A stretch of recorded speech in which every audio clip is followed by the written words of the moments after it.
ముందుగా జగద్గురు పత్రి మహారాజ్ హృదయపూర్వక ధన్యవాదాలండి. అలాగే ఇక్కడ మరి ఎంత అతి జనం తక్కువతో, అతి సంపద తక్కువ జనాలతో ఇక్కడ ధ్యాన మహాచక్రం పెట్టడం అనేది మామూలు విషయం కాదు. ఈ యొక్క బంటుమిల్లి పిరమిడ్ ట్రస్ట్ వారికి అందరికీ కూడా హృదయపూర్వక ధన్యవాదాలు తెలుపుకుంటాం.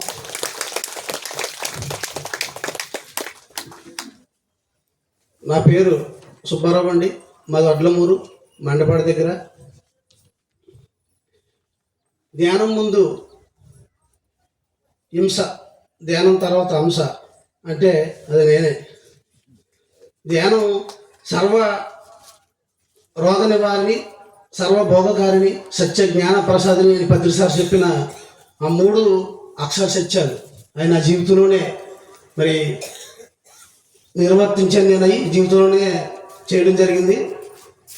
ధ్యానానికి ముందు ఒక 10 సంవత్సరాల ముందు వెళ్తే నేను కోడిమాసం వ్యాపారం చేసేవాడిని అండి. కోడిమాసం వ్యాపారం చేసేవాళ్ళు. అయితే ఎన్నో మంచి కార్యక్రమాల్లో పాల్గొనేవాళ్ళు. దేవీ నవరాత్రులు వచ్చినా, ఒక గణపతి నవరాత్రులు వచ్చినా, ఏ కార్యక్రమాలు వచ్చినా ఎవరికైనా ఏదైనా లేదన్నప్పటికీ సాయం చేయడం అన్నీ చేసేవాళ్ళు. అయితే మరి చేసే పని ఏ వృత్తి అనేది హింసతో కూడింది. అయితే నాకు ఈ ధ్యానం ఎలా వచ్చిందంటే మా ఊరు పక్కన కాలేరులో డాక్టర్ గారు ఉండేవారు, ఆర్ఎంపీ డాక్టర్. ఆయన వల్ల నాకు ఈ ధ్యానం అభ్యాసం అయింది. ఆయన చెప్పారు, ఆయన మనం ఎన్ని చేసినా హింస చేస్తే, మనం ఎన్ని మంచి కార్యక్రమాలు చేసినా అది చేసేటట్టు కాదు. అది పాపం చేసి మనం ఎవరికి భోజనాలు పెట్టినా, ఎవరికి బట్టలు ఇచ్చినా, ఎవరికి ఏం చేసినా అదంతా కూడా అధర్మమే అని ఆయన ద్వారా నేను వినడం జరిగింది. మరి తెలుసుకున్న తర్వాత ఒక మంచి పని చేయాలంటే అన్ని ఆటంకాలేనండి. ఒక చెడు పని చేయాలంటే మాత్రం ఏమీ ఇబ్బందులు ఏమి ఉండవు. నేను మందు అలవాటు చేసుకోవాలనుకోండి, ఈజీగా తాగేసి రావచ్చు, నన్ను ఎవడు అడగడు. కానీ నేను ధ్యానంలోకి వచ్చాను, తెలుసుకున్నాను, ఇది కరెక్ట్ కాదని నాకు అర్థమైంది. వదలాలన్నప్పుడు మా మేడంతో చెప్పాను, మేడం జీవించ చేయకూడదని అందరూ చెప్తున్నారు. అలాగే గ్రంథాల్లో కూడా మనం వినేటప్పుడు భగవద్గీతలో అదే ఉంటుంది. ఏ గ్రంథాల్లో ఏం చెప్పినా జీవించ చేయకూడదు అన్నది మానేద్దాం అని స్టార్ట్ చేశానండి. అంతే. మరి తను అప్పుడు స్టార్ట్ చేసింది, నువ్వు సంసారాన్ని ఏం చేద్దాం అనుకుంటున్నావా? రోడ్డు పడేద్దాం అనుకుంటున్నావా? మా బతుకు తెరువు లేకుండా చేసేద్దాం అనుకుంటున్నావా? నువ్వు అలాటోడా ఎలాటోడా అని లంకించుకుంది. అంటే నా వ్యాపారం అలాంటిది ఏంటండి, 3 ఊర్లో ఒకటే దుకాణం. ఇంకా చిన్నవి ఉన్నాయి. కానీ 1 గంటకి ఆదివారం వస్తే 1 గంటకి టీ తాగివ్వండి. ఈరోజు టీ తాగితే ఎక్కడైతే టీ తాగితే జనం నిలబడిపోతారో అని అంతా అలా ఉండేవారు అన్నమాట. జనం ఇలా ఉండేవారు క్యూలో. అలాంటి వ్యాపారం. మరి ఎన్ని చేసినప్పటికీ జీవన వదలాలి ఎలాగా అని ప్రయత్నించినప్పుడు అంతే తను ఇంకా విపరీతమైన ఇరుసుకుపడి, అంటే ఎలా ఉంటుందంటే మంచి పని చేయడానికి మాత్రం ఎవరు సహకరించరు. ఆవిడ నేను అన్నాను రోజు, మేడం అలా కాదు, బతకడానికి ఎన్ని మార్గాలు లేవు, అంటే చదువు లేదు, అలాగే పెద్ద పెద్ద ఆస్తులు లేవు, వ్యాపారమే మాకు. మా ఊళ్ళందరూ అదే చేసేవారు. ఆ వ్యాపారం ఏ మహానుభావుడి ద్వారా వచ్చిందో నాకు సంప్రాప్తి ఇచ్చింది. అయితే చెప్తే ఆవిడ కుదరదు, నువ్వు మానేడు, పనులు ఎన్ని రోజులు ఉంటాయి? 2 రోజులు ఉంటే 2 రోజులు ఉండవు. మనకేమో ఇంటి నిండా చుట్టాలో జనం, మనకు బోల్ ఖర్చులు, మానేస్తానంటే ఎలా కుదురుతుందని ఆవిడ చాలా గట్టిగా ఫైట్ చేసేది. అయితే నేను ఎలాగ దేవుడు వదలాలని ప్రయత్నించినప్పుడు నేను ఒక అతనికి ధ్యానం చెప్పాను. ధ్యానం చెప్తే ఆయన ధ్యానం చేస్తున్నాడు. ఆ రోజు బుధవారం మార్కెట్ అన్నమాట, సంత. ఆ సంతలోకి వెళ్ళానండి. వెళ్ళేటప్పటికి, ఏమంటే మీరు ధ్యానం చెప్పారు నాకు, నేను మాంసం తిట్టడం మానేసాను, ధ్యానం చేస్తున్నాను, మీరు ఇంకా అమ్మడం మానేయలేదు అన్నాడు. నాకు కొంచెం బాధ అనిపించింది. మనం చెప్పిన వాళ్ళే మళ్ళీ మనకు తెలియ చెప్తున్నారు, మనం ఇంకా మారలేదని. ఏం చేస్తావో శ్రీనివాసు, ఈ ఇంటికాడ గొడవలు వచ్చేస్తున్నాయి, ఇది మానేయాలంటే మానేద్దామని అన్నప్పటికే ఇరుసుకుపడిపోయి నన్ను ఏం చేయలేక పిల్లలను కొట్టేయడం, లేకపోతే ఆ డోరు టపీలు మనేసేయడం, కుండల మీద చూపించడం, కుండలన్నీ సొక్కలు పోతున్నాయి, రకరకాల వ్యవహారాలు చేసేస్తుంది శ్రీనివాసు అని చెప్పడం జరిగింది. అయితే నేను గతంలో పరుపుల కంపెనీ చేశానండి, ఆ పరుపుల కంపెనీ పెడదాం అనుకున్నాను అన్నాడు. పరుపుల కంపెనీ పెడదాం అనుకోవడం కాదు, నన్ను కూడా పూజ చేసుకోవాలి బాబు, 10 రూపాయలు వస్తే ఇది మానేసి ఏం చేసుకున్నా ఎవరు పట్టించుకోరు, డబ్బుల కోసమే కదా ఈ బాధలు అన్నీ అంటే అతను సరేనైతే ఆ రోజే పాపం వెళ్ళడం, ఆ మన్నాడే వెళ్ళడం. గొడవలు మా ఊరికి 12 కిలోమీటర్లు తాపేశ్వరం, అక్కడ వెళ్ళి గొడవలు చూసుకుని జూన్ 13వ తారీఖుని ఓపెనింగ్ అండి అని వచ్చి చెప్పాడండి. అప్పటికి 10 రోజులు ఉంది. అయితే ముందు చెప్తేనే గొడవలు కదా ఉంటాయని, మేడం రేపు పొద్దున్న ఓపెనింగ్ ఇలా పరుపుల కంపెనీ పెడుతున్నామని చెప్పాను. అంతే. ఇంకా ఆ రోజు నైట్ అంతా తెలుసు కదండి, కూటమి ఉంటుంది కదా నైట్ తెల్లవారులని, ఇంకా అదే పద్ధతి అండి. ఇంకా నైట్ తెల్లవారులు ఏడ్చేసి కాళ్ళతో తన్నేసి, నువ్వు మమ్మల్ని ఏం చేద్దాం అనుకుంటున్నావు, మమ్మల్ని రోడ్డు పడేద్దాం అనుకుంటున్నావు, మా బతుకులు తీసేద్దాం అనుకుంటున్నావా, అలాగే చాలా రద్దంతం చేసేసింది అది. అలా కాదు, ఏదో ఒకటి చేసుకుంటే డబ్బుల కోసమే కదా, ఎందుకు చేసుకుంటే డబ్బులు వస్తాయి కదా, ఎందుకు అలా గత చేస్తున్నాను, కుదరదు, అదే చేయాలి. నువ్వు ఇంకోటి చేస్తానంటే కుదరదు. ఏమో డబ్బులు లేవు మా దగ్గర, ఏమో లక్షల వ్యాపారం చేసేసి నువ్వు ఏం చేద్దాం అనుకున్నావు అని అలా చేయడం జరిగింది. అలా నైట్ అంతా తెల్లవారులు ఏడుతూనే ఉంది. ఆ ఏడుతూనే మొన్నటి పొద్దున్న రామని తప్పదు, అందరూ వస్తున్నారు, మా పార్ట్నర్ వాళ్ళ అక్కళ్ళు వాళ్ళు అందరూ వస్తున్నారంటే జాయి అలాగే బతిమలాడి తీసుకెళ్ళడం జరిగింది. ఓపెన్ చేసేసాం. దాదాపు ఓపెన్ చేసిన 3 రోజులకి 3 పరుపులు బ్యాగ్ వచ్చిందండి. 3 పరుపులు వస్తే నేనేం చేశానంటే ఏం దొరికితే మానేద్దామా అని చూస్తూ ఉన్నాను. అసలు ఏదో ఒకటి చిన్నది ఇంటూ దొరకాలి మనకి వదిలేయాలని ఆయన తప్పతోడు ఉన్నాను. పరుపులతో పెట్టాక వెళ్ళి కోళ్ళు తెస్తాం, అమ్మడం, తర్వాత పరుపులు చూసుకోవడం చేసేవాడు. వెళ్ళిన 3 రోజులకి మేము 3 పరుపులు ఆర్డర్ వచ్చినాయి. 3 ఆటలో ఒక 5,000 వచ్చినాయి. అంటే మేము అప్పటికి ఇంకా మోపు చేయలేదు, పక్క వాళ్ళు మిషన్ల దగ్గరికి వెళ్ళి కుట్టించుకొచ్చి ఇచ్చామన్నమాట వాళ్ళకి. అంటే మాకు డబ్బులు వచ్చేస్తున్నాయి, బోర్డు డబ్బులు, నేను చేయను, ఏం చేసుకుంటా చేసుకో అని నేను చేయడం మానేసాను. ఆ రోజే 3 రోజులు వదిలేసాను. అంటే ఆవిడ ఏం చేసిందంటే, సరే నువ్వు ఇలా చేస్తున్నావు, నేనన్నా పిల్లలు పెంచుకోవాలి కదా, నువ్వు ఎలాగా మాకు దొరకవు, ఏ అడుగులకో ఎక్కడికో పోతావు నువ్వు ఎంచోకు అంటే, ధ్యానం తెలుసుకున్నా కానీ మాకు పని ఏంటంటే బయట ప్రపంచంతో మనకు పని లేదు, అంత మాట ధ్యానమే, లేకపోతే ధ్యానం సంబంధించిన సారా సీడీలు వినడం. అలాగే ఎప్పుడైతే చెప్తాను తనకి ఎవరికన్నా ఉంటుంది భయం మొత్తం మీద. ఏంటి అంత మాట చిల్లు పుల్ల మాట్లాడుకుంటూ పక్కన తిరిగిపోడు, ఒకసారికి దూరం అయిపోయాడంటే ఎలా ఉంటుంది? తన బాగా ఆందోళన పడిపోయి అలా ఉంది, వదిలేసాను. పాపం నేను వదిలేసిన దాన్ని ఆవిడ పట్టుకుని మళ్ళీ, అంటే నాతో పాటు కొద్దిగా అలవాటు ఉంది కాబట్టి, సరే నేను చేసుకుంటాను, తెచ్చెత్తావా అంది. సరేలే తెచ్చెత్తాను లేను, తెచ్చెత్తున్నాను కానీ మనసు ఒప్పులేదు. మన గురుగారు ఏం చెప్తాడు, తెచ్చేవాడు, వండేవాడు, వడ్డించేవాడు, తినిపించేవాడు, తినేవాడు ఎండమండి గురించి చెప్తాడు. అది చెప్తలేదు. కొద్ది రోజులు తెచ్చాను, నేను నా తేవద్దేత్తలేదు, నేను తేనను. అయితే ఇక రోజు తెలియదే ఉంది, బంగాళదుంప ఫ్రై చేసినట్టే నైట్ తెల్లవారులు ఇంక అలాగా తిరుగుతూనే ఉండేది. అయితే తను ఏం చేసిందంటే, పడుకునేటప్పుడు ఊరిక మేము 7 గంటల సేపు పడిపోతే 8 గంటలకు అలా టీవీ చూస్తా అలా పడుకునేది. అలాంటి ఆవిడ మేము ఈ పరుపుల కంపెనీకి వెళ్తాం, జనాలు పెట్టుకుంటే ఎక్కడైతే మనం జనాలు పెట్టుకుని మీటింగ్ చేయలేకపోతే అది ఇబ్బంది అయిపోతే మళ్ళీ రేపు పొద్దున్న ఇలాంటి వ్యాపారం చూసి బ్రహ్మాండం వ్యాపారం చూసి ఇలా అయిపోయారు అంటారని జనం తక్కువ జనాలు పెట్టుకుని నైటు పగలు చేసుకుని ఆ వ్యవహారం సాగుతూ ఉండేవాళ్ళు. నైట్ 12 గంటలకి 1 గంటకి అలా వచ్చేవాళ్ళు. తను పడుకుని ఉండేది, నిద్ర పెట్టేది కాదు. నేను రావడానికి ఇలా ముసుగు తీసి చూస్తూ ఉండేది అనమాట. యా మేడం ఇంకా పడుకోలేదా, పడుకునేలాగా చేసావురా నువ్వు గేదోడా, దున్నోడా, పందోడా, ఏదో రకరకాల తిట్లు. ఆవిడ ఎన్నైతే బూతులున్నాయో అన్ని రకాలు నా మీద వాడేసి, సరే ఇంకా తానమని కానీ అన్నమని కానీ నాకు గొడవలు లేదు, నేను వెళ్ళిపోయి నా పని చక్క పెట్టుకునేవాడిని, వచ్చేవాడిని. పడుకుంటే నాకు నిద్ర పడతలేదు, నువ్వు పడుకోకు, అలా మెలుగుగానే ఉండు, నువ్వు పడుకోవడం కుదరదు. ఏంటి 12 గంటలకు వచ్చినా 1 గంటలకు వచ్చినా అదే పరిస్థితి. ఇది ఎక్కడ గొడవ, నా తండ్రి నా పక్క తిరిగి నవ్వుకోవడం, ఈ పక్క తిరిగి తలాంటి తెచ్చుకోవడం. అప్పుడు నాకు సోక్రటీస్ భార్య గుర్తుకొచ్చింది. ఎందుకంటే నయమే ఆవిడ ఉడికేంది కానీ ఉడికి కాపీ కానీ పోసేసి అంటున్నారు, ఈవిడి జస్ట్ తిడతాం ఏదో తనడం చేస్తుంది తప్ప అయిపోయట్లేదు, అదృష్టవంతుడిని ఆ విషయంలో నేను అనుకున్నాను. అయితే మనం ఎక్కడ వస్తుందంటే అలాంటి మహానుభావులే అన్ని కష్టాలు పడినప్పుడు మనం ఎంతటోళ్ళం అని మనకు వస్తుంది. అందరూ అనుభవాలు ఏమంటానికి కారణం ఏంటంటే సార్ అది అప్పుడు నాకు అర్థమైంది. అయితే ఆ 3 పరుపులు వచ్చినాయి వదిలేశాను, కానీ వ్యాపారం మళ్ళీ దాదాపు 2-2.5 సంవత్సరాలు ఏమీ లేదు, డబ్బులు లేవు. ఏదో ఒక ₹1,00,000 2,00,000 వెళ్ళి పరుపులు కంపెనీ పెట్టేస్తే ఎక్కడ అవుతుంది? వ్యాపారాలు ఏమీ లేవు. ఒక దాదాపు 2.5 సంవత్సరాలు పెట్టింది.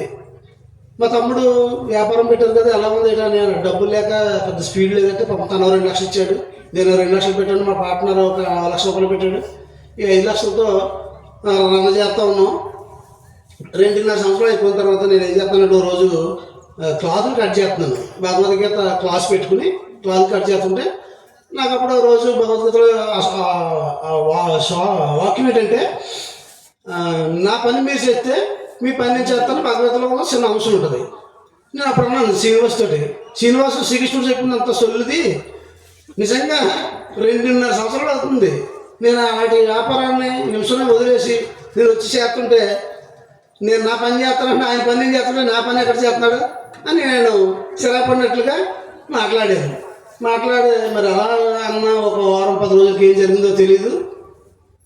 ఒక ఫోన్ ద్వారా దాదాపు మరి ఈ వారానికో లేకపోతే 2 వారానికో లోడ్ ఉండేది. రోజుకి ఎన్ని లోడ్లు ఇస్తారు మీరు? రోజుకి 1 ఇస్తారా, 2 ఇస్తారా, 3 ఇస్తారా, మీ ఇష్టం. అలా ఫోన్ కాల్ ద్వారా అక్కడి నుంచి పరుపుల కంపెనీ ఎక్కడికో వెళ్ళిపోయిందండి. అంటే ఇవన్నీ పడతామో అయిపోయింది. చక్కగా పరుపుల కంపెనీ ఉన్నతంగా వెళ్ళిపోయింది. ₹1,00,000 సంవత్సరానికి ₹1,20,00,000 ఓన్లీ ట్యాక్సీ కట్టేవాడు. అంత అద్భుతంగా వెళ్ళిపోయింది. అంటే ధ్యానం చేస్తే మనకి ఏమవుతుంది, ధ్యానం వల్ల ఉపయోగాలు ఏంటి, మనకు రకరకాలుగా మాట్లాడుతుంటారు. అంటే ఆస్తి కాదు, సంపద వస్తేనే వచ్చినట్టు కాదు. అయితే ఎలా బతకాలి, ఈ వ్యాపారం మానేస్తాను నేను Bangkok, Malaysia, Dubai, Russia, Indonesia, Singapore, Bhutan 7 దేశాలు వెళ్ళాను. ఒకసారి ధ్యానాన్ని గట్టిగా క్లాస్ కొడదాం. అంటే అది వదిలేస్తే ఏంటి బతుకుతుంది? కూలి పని చేసుకోవాలా, ఆటో కొనుక్కోవాలా, ఏం చేసుకోవాలనుకున్నా నేను. అంటే ధ్యానంగా చెప్పాను కదా, ధ్యానం సర్వరోగ నివారణ, సర్వభోగాన్ని, సత్య జ్ఞాన ప్రసాదని. ఈ 3 కూడా నాకు మాంసం అమ్మినప్పుడు, ఆ మాంసం తినేటప్పుడు నా పరిస్థితి ఏంటంటే, జ్వరం వచ్చింది అనుకోండి టైఫాయిడ్ పెట్టేసింది. ఎందుకంటే అంతమాట మాంసంలోనే కదా ఉంటాం, అమ్మడం చేయడం తగ్గేది కాదు. వారం 10 రోజులు లేదా 15 రోజులు పెట్టేసింది. టైఫాయిడ్ వచ్చేస్తుంది సంవత్సరానికి 2-3 సార్లు. చాలా అంత మాట మాత్రలు మింగడం. మా అమ్మ అనేది, ఎలా అంత మాట అలా మాత్రలు ఎందుకు మింగేస్తారా బాబు, అంత మాట అలా మాత్రలు వేసుకోకూడదు అనేది. మా అక్కతో కూడా చెప్పేది, తమ్ముడు అంత మాట మాత్రలు మింగేస్తాడని. మరి ఎప్పుడైతే మాంసాహారాన్ని వదిలేసి చక్కగా ధ్యానం చేసుకుంటాం బట్టేనో, ఇవి దాదాపు 10 సంవత్సరాల పైన అవుతుంది. మరి ఎంత ఆరోగ్యంగా, షుగర్ అంటే తెలియదు, బీపీ అంటే తెలియదు, 50 సంవత్సరాలు వచ్చినాయి. మరి ఈవేళ ఎలా ఉన్నారండి? బాబా టీ తాగాలంటే నా షుగర్ బాబా నేను టీ తాగను అంటే, తాగిన కాడ నుంచి భయమే. తాగకపోతే తాగలేదంటారేమో బాధ, తాగిన కాడ నుంచి షుగర్ ఉంటుంది. మరి ఈవేళ ఎన్ని రకాలు తిన్నా, ఏం చేసినా, ఏం చెందినా ఎంత అద్భుతంగా ఉన్నామండి. అంటే అంత గొప్ప అది ఈ ధ్యానం. తర్వాత మరి 20 సంవత్సరాలు దాదాపు నేను శనివారాలు చేసేవాడిని. శనివారాలు ధ్యానాలకు ముందు నాకు ఎప్పుడు కూడా ఒక ఎక్స్పీరియన్స్ కూడా ఆ శనివారం చేయడంలో నాకు ఎప్పుడు కలగలేదు. ఎందుకంటే పొద్దునే లేవడం, శనివారం, ఎందుకంటే శనివారం మార్కెట్ సెలవు కదా, మరి శనివారం ఎవరు తింటారు. అప్పుడు ఆ రోజు భగవంతుడికి కేటాయించి ఏదో కొన్ని పువ్వులు కోసుకొచ్చి అవి తీసుకొచ్చి అక్కడ పెట్టుకుని ఒక 10 నిమిషాలు జాయిగా మనం చేసిన పాపాలన్నీ పోవాలి, మన ఏ కోరికలు ఉంటాయి కదా అవన్నీ కోరేసుకుని చేసిపోండి. ఏమనిపించలేదు. కానీ ధ్యానంలోకి వచ్చిన కొద్ది రోజులకే మా పక్క ఊరిలో మాసవరాన్ని తక్కవర్తి వీరరాఘరావు గారు వస్తున్నారు, అక్కడికి రండి ఈ రోజుని మా డాక్టర్ గారు చెప్పారండి. అక్కడికి వెళ్ళేటప్పటికి అందరూ ధ్యానంలో ఆల్రెడీ వచ్చేసి ఉన్నారు.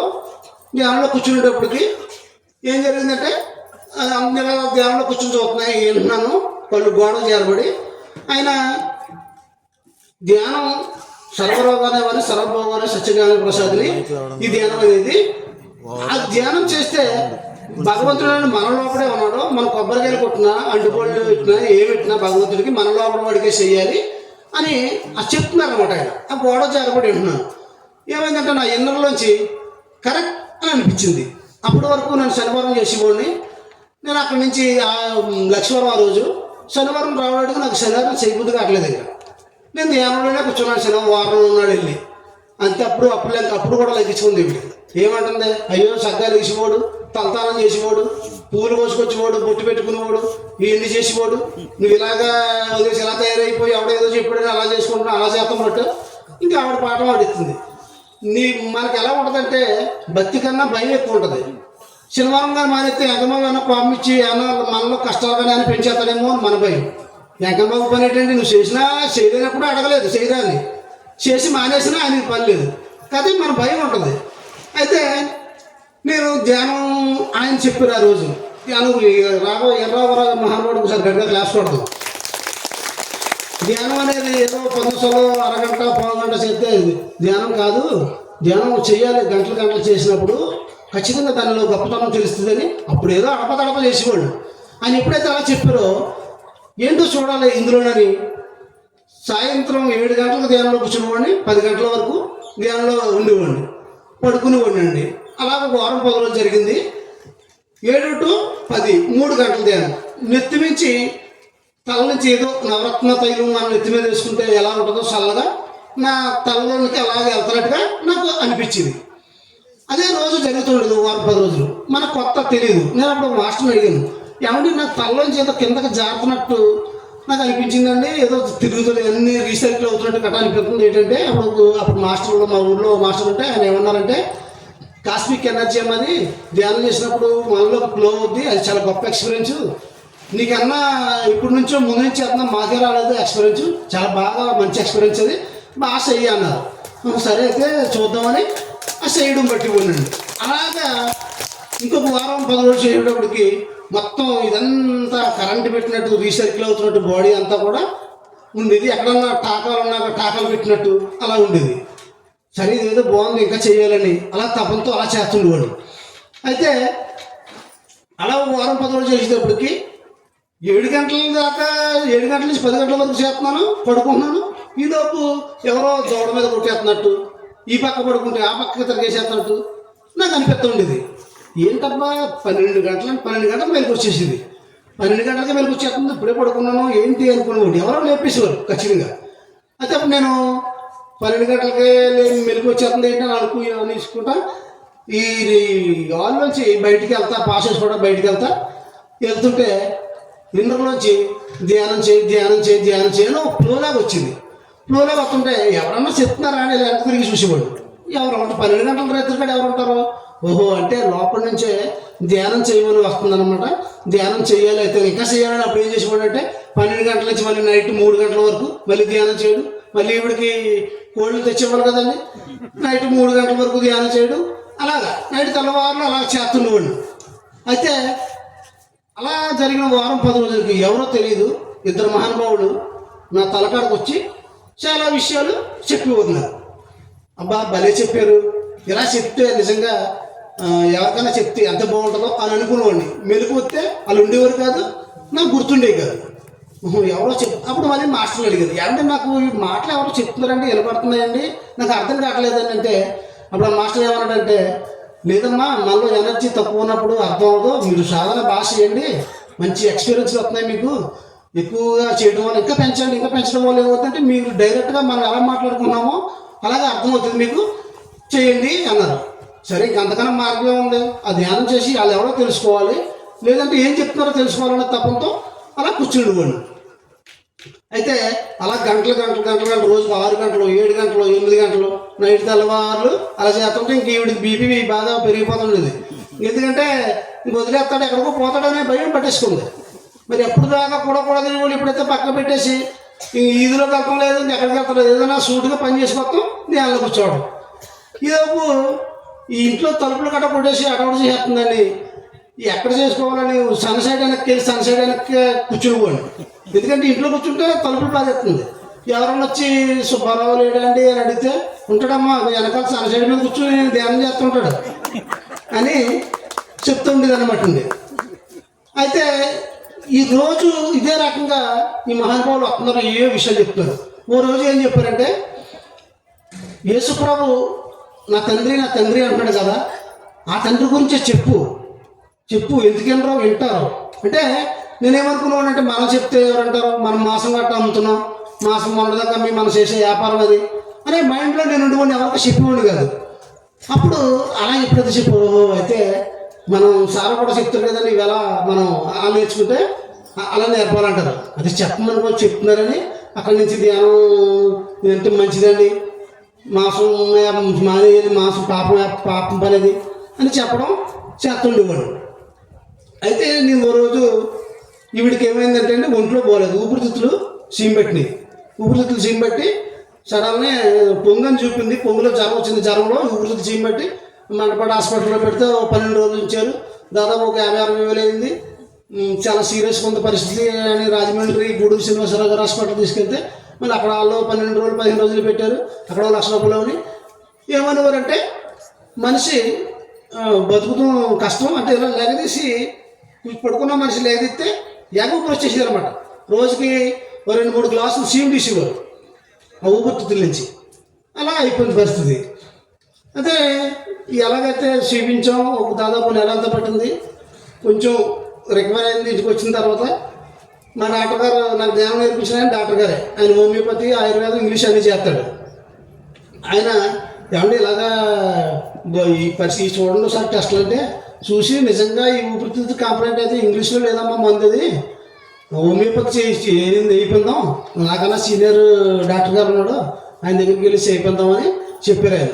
అదే ఇంటి చుట్టుపక్కల వాళ్ళు చూస్తాకు వచ్చేవారు, అయ్యో పాపం పడుచోడు ఈ గుంట్లో పోలేదు బతకదని అంటున్నారు, ఈవిడికి ఏమన్నా అయితే అతను ఏమైపోతాడు. ఈ చూస్తాకు వచ్చిన ఈ అమ్మలందరూ ఎలా మాట్లాడుతుంటుంది, నాకు భయం క్రియేట్ అయిపోయింది. ఈవిడికి ఏమైతే నా పరిస్థితి ఏంటి, మాసం వ్యాపారం కూడా వదిలిపోయింది, ఇది ఒకటి పెట్టుకుందాం వెళ్ళండి. అయితే అలా ధ్యానం చేస్తుండేవాడిని. ఈ మాస్టర్లు వచ్చి ఎవరో చెప్తున్నారని చెప్పాను కదండి, వాళ్ళు ఏం చెప్పారంటే ఎంతోమంది కూడా వస్తారు కదా, ఎవరెవరు కూడా వస్తారు, ఏదో రోజు ఇడిపోవచ్చిందే కదా, నువ్వు ఎందుకు అలాగ ఆలోచిస్తున్నావు అని అన్నారు. అంటే నేను భయపడిపోతున్నాను, ఏంటి ఈవిడికి ఏమైపోతే నా పరిస్థితి. అంతే ఒక్క ఐడియా ఒక జీవితాన్ని మార్చినట్టుగా ఆ మహానుభావులు ఎప్పుడైతే ఆ మాట చెప్పారో నాకు ధైర్యం వచ్చేసింది. అంతే కదా, ఏమన్నా మంచి ఫుడ్ పెట్టాలి, మందులు వేయించాలి, నేను ఎందుకు ఏమైనా అయిపోతే నా పరిస్థితి ఏంటి, ఇలా ఎందుకు ఆలోచిస్తున్నాను అని నాకు వెంబడినే దాని నుంచి బయటకు వచ్చేసి అక్కడి నుంచి చూపించడం పట్టాము. అయితే ఆవిడ కూడా సగ్గా మరి అప్పుడు దాకా మాసం అమ్మేవాడు. ఈలోపు నేను ఏం చేశానంటే, కొంచెం మా పని బాగుంది, ఇంటి మీద పిరమిడ్ కట్టానండి 12x12. అంటే మరి మనం ఏం చేయాలి, పాపం చేసేసాం, దేవుడా నన్ను క్షమించు, నా పాపాలు పోతాయంటే క్షమించేవాడు ఎవడో లేడు. పాపానికి ఎక్కడ పాడేసుకున్నామో అక్కడ ఎదుగుతున్నట్టుగా మనం ఏం చేయాలంటే, ఆ పాపం చేశాం కాబట్టి ఇది పాపం అని మనం చెప్పాలి. అంతే తప్ప దేవుడి దగ్గరికి వెళ్ళి చేసిన పాపాలు పోమంటే పోవు. అదే ఏం చేయాలి, నెక్స్ట్ ఎవరో అందరికీ చెప్పాలంటే ఏం చేయాలి, పిరమిడ్ కావాలి. పిరమిడ్ ఉంటే అక్కడ క్లాసులు జరగడం, ఎవరో ఒకరు వస్తారు, ఏదో మహానుభావుడు మంచి మాట కొన్ని మంచి మాటలు చెప్తారు, బాగుంటుంది, పిరమిడ్ కట్టాలని ఇంటి మీద పిరమిడ్ కట్టడం జరిగింది. ఇంటి మీద పిరమిడ్ కడితే మరి ఈలోపు సార్లు పిలాలి. ఆ చిన్న పిరమిడ్కి వస్తారేంటి సారు, అంత మూలూరు అది ఇది అనుకోరు. ఎందుకురా గురువు గారికి అయ్యే ఉండదు, చిన్న పెద్ద తేడా ఉండదు, ఆయన ఎవరు పిలిచినా ఆయన రావాలనుకుంటే ఖచ్చితంగా వస్తారని నేను బలంగా నమ్మడంతో గురువుగారు మరి అలాగే సార్ ఇలా రావాలి సార్ అని భాస్కర్ రెడ్డి గారి ద్వారా చెప్పడం ద్వారా వచ్చారు. ఆ రోజుల్లో 2017 అండి, 5,000 మందికి చుట్టుపక్కల 4 ఊర్లలో బొట్టు పెట్టి ఇంటింటికి భోజనాలు పిలిచి మరి ఎంత గ్రాండ్గా జరిగిందంటే ఒక సంబరంగా జరిగింది. గురుగారిని రథం మీద 2 ఊర్లు రథం పెట్టి రథం మీద ఊరేగించి ఎంతో గ్రాండ్గా జరిగింది. అయితే అప్పుడు దాకా మాసం అమ్ముతున్న తను ఏం చేసిందంటే, సార్ అలాగ అడుగు పెట్టారు, ఆయన పెద్దగా ఏం మాట్లాడలేదు, ఏమీ లేదు, ధ్యానం శాకాహారం ఎంతకన్నా ఏమీ లేదు చేయడానికి అని 2 విషయాలు చెప్పేసి వెళ్ళిపోరు. మనం ఎంత ఆర్డర్ చేసినా అయితే ఎంతో గ్రాండ్గా చేసాం, ఇంతమందిని పిలిచాం, డబ్బులు ఖర్చు పెట్టాం, ఎందుకు ఈయన మాట్లాడలేదు, మరి ఇది ఒకటి పట్టుకుంది. అయితే అందరూనే వచ్చాడు కదా ఆఫ్ చేయొచ్చు కదా, ఇప్పుడు డబ్బులు ఖర్చు పెట్టాం, అలాగే వెళ్ళిపోతున్నట్టు, ఓ నీకేం తెలుసు ఆయన సంగతే, గోకులు పేలిపోతాయి, ఆయన మాట్లాడాలంటే మాట్లాడతారు, లేకపోతే లేదు, ఆయన ఆపడాలి, మన ఎవరు మీరు మాట్లాడకంటారు ఆయన, ఇక వెళ్ళిపోతుంటే అన్నారు అని సార్ నేనేమనుకున్నానంటే నాలో నేను మదన పడతా ఉన్నాను. ఎందుకబ్బా నేను ఏం చేశాను లోపం, నేను జీవహింస గట్రా చేయడం వల్ల ఈ ప్రదేశం అంతా హింసతో కూడిన ప్రదేశం వల్ల ఈయన మాట్లాడడానికి ఇష్టపడలేదా ఏంటి అని నన్ను ఎదుర్కోండి. మన ఇతరులను ఎందుకు ఎదుగుతాం, మన లోపల మనం ఎదుగుతాం. అది ఈలోపు మా డాక్టర్ గారు బాగా ఫిక్స్ అయిపోయాడేమో, జనాన్ని తీసుకురావాలని ఎంతోమందిని పిలవడం, డబ్బులు ఖర్చు పెట్టి అన్ని చేతులతో ఈ మా పైగా చెప్పకపోతే పోయారు, ఒకతని లాగేసి వెళ్ళిపోయారు, కొత్త ఒకతను తగిలించేసి 4 దెబ్బలు కొట్టేసి వెళ్ళిపోయారు. అయితే అందరూ డాక్టర్ గారిని, ఫ్యామిలీ డాక్టర్ మీ అయ్యే మనిషి వచ్చేసి కొట్టేసి వెళ్ళిపోయాడు, ఏం చెప్పలేదు చేయలేదు అలాగని అంటుంతో ఈయనకి కోపం వచ్చేసి కొంచెం ఇలా చేసాడు మనల్ని అది అని బాధపడుతున్నాడు. వారం 10 రోజులు అయిపోయిందండి. అంటే గురువు ఎప్పుడు కూడా మనం ఏం చేసినా మనకు పక్కనే ఉంటాడు, ఖచ్చితంగా మనం అది చూసుకోవచ్చు. వారం 10 రోజులు అయిపోయింది, నేను అలాగే మదన పడతా ఉన్నాను. ఏం తప్పు చేశాను నేను, ఎందుకు ఈయన మాట్లాడలేదు అని అనుకున్నప్పటికీ తలబాగా చుట్టుకుని నేను ధ్యానం చేసి పడుకున్నాను మంచం మీద. తలబాగా చుట్టుకుని 4 మనుషులు ఉన్నారు, వచ్చారు, తలబాగా చుట్టుకున్నారు. ఆయన 4 వ్యక్తులు వెనకాల నుంచి ఉన్నారు, దూరంగానే దగ్గరికి వచ్చి నుంచున్నారు. మరి నీ తప్పు ఏం లేదురా, నువ్వేం చేయలేదు, ఏం చేయను, నాకు ఖాళీ లేదు, నేను వ్యవసాయం చేస్తున్నాను, ఆధ్యాత్మిక వ్యవసాయం, నాకు ఖాళీ లేదన్నారు. ఒకసారి గడియ రాసుకోవడం సార్కి. అలాగనగానే వెంబడినే నాకు నాలో అంతా కూడా దుఃఖం వెంబడినే పోయింది. సరే ఆయన ఆ మహానుభావుడు వచ్చి అడుగు పెట్టాడు 5 సార్లు అని చెప్పడం జరిగింది. అయితే మనం ఏం చేయాలి నెక్స్ట్ అన్నప్పుడు, మరి పిరమిడ్ కట్టడం 3వ తారీఖు 30వ తారీఖున సార్ వచ్చారండి. 3వ తారీఖు మెడపట్లో 3వ తారీఖు క్లాసు. ఈవిడి నేను ఈరోజు నీతో వెనపడొస్తానంది, నేను పరుపుల కంపెనీకి వెళ్ళాలి, నాతో వస్తానంది. అన్నాను ఈరోజు 3వ తారీఖు క్లాస్ కదా అనుకో, అబ్బో ఈవిడ ఏదో మార్పు వచ్చింది, సరే రాయితే అన్నాను. రాయితే అంటే నేను అక్కడ డ్రైనేజ్ తవ్వారు మా ఇంటి ముందు, రోడ్డు దాటుతున్నాను. అప్పుడు ఏమనిపించింది అంటే ఇంటర్లో ఈరోజు నీకు ఒక అద్భుతం జరుగుతుంది అని అనిపించింది. సరే ఎందుకు అనిపించిందో చూద్దామని నేను ఏం చేశానంటే వెళ్ళిపోయాను. తనని అక్కడ దింపేసి పిరమిడ్ కూడా నేను పరుపుల కంపెనీకి వెళ్ళిపోయి నా పని నేను చేసుకుని మళ్ళీ కిలోమీటర్ ఉంటుంది ఎక్కడికి, పిరమిడ్కి బస్ స్టాండ్కి. తనని 4 గంటలకు వెళ్ళి బస్ స్టాండ్ కాడ దింపేసి మళ్ళీ మన పనికి మనం వెళ్ళిపోదామని అనుకున్నాను. ఈరోజు పని చేసుకుని ఆమెను దింపేసి వచ్చాను. మా పార్ట్నర్ అడిగాడు, ఎక్కడికి వెళ్ళారండి అన్నాడు. మీ అక్కనే పిరమిడ్ కాడ దింపాను అన్నాను. మరి మీరు మానేశారు బాగుంది, మా అక్క మానలేదు, మానిపించేపోరా అన్నాడు. మనం ఏముందా 10,000 తీసుకుంటున్నాం, డబ్బులు సరిపోవట్లేదు, ఏమన్నా 20,000 15,000 తీసుకుంటే మానేగారు గట్టిగా చెప్పడానికి మనం బాగుంటుందంటే అలా తీసుకున్నాం కదా, ఇందులో పెద్ద విచిత్రంగా ఉంది అన్నాడు. సర్లే తను వచ్చినప్పుడు నువ్వు మానే ఇంకా వ్యాపారం చేయకు అని నేను చెప్తామని ఇక్కడి నుంచి ఫిక్స్ అయ్యి వెళ్ళాను. తను అంతలోకి 4 అయింది, వెళ్ళాను, వచ్చింది బయటికి. ఈ రోజు నుంచి నేను మాసం మానేద్దాం అనుకుంటున్నాను అంది. అనుకుంటే అమ్మ చాలా అదృష్టవంతుడు బాబు అనుకుని అమ్మంటే మా డాక్టర్ గారికి ఫోన్ పెట్టాను. సరే ఇలాగా ఉందంటే ఆవిడ మళ్ళీ జన్మ ఎత్తినట్టే, ఆవిడకి ఈరోజు పుట్టినరోజు చేద్దాం, నేను కేక్ మీద పట్టుకొచ్చేస్తాను, మెనపట్లో ఉన్నాను నేను అని చెప్పాడండి ఆయన మెనపట్లో ఉన్నాడు. అయితే నేను ఈ ఆనందంలో షాప్కి వెళ్తాం మానేసి తను ఇంటికి తీసుకుని వెళ్ళిపోదామని ఫిక్స్ అయిపోయాను. మా తమ్ముడు సబరిస్టర్, తను ఎలాంటి ఇంట్లో ఆదివారం వస్తే 5-6 రకాలు, ఇంకా ఎన్ని రకాలు అంటే ఇంకా పేరు చెప్తే కూడా ఇబ్బంది అనమాట. ఇంటి నిండా దాకలు తినపోయినా కొద్దిగా తినేసి అవతలకి చేయడమో పాడేయడమో అది పరిస్థితి. తను ఎప్పుడైతే సారు వచ్చి వెళ్ళారో తను తీసుకుని వెళ్తున్నాను.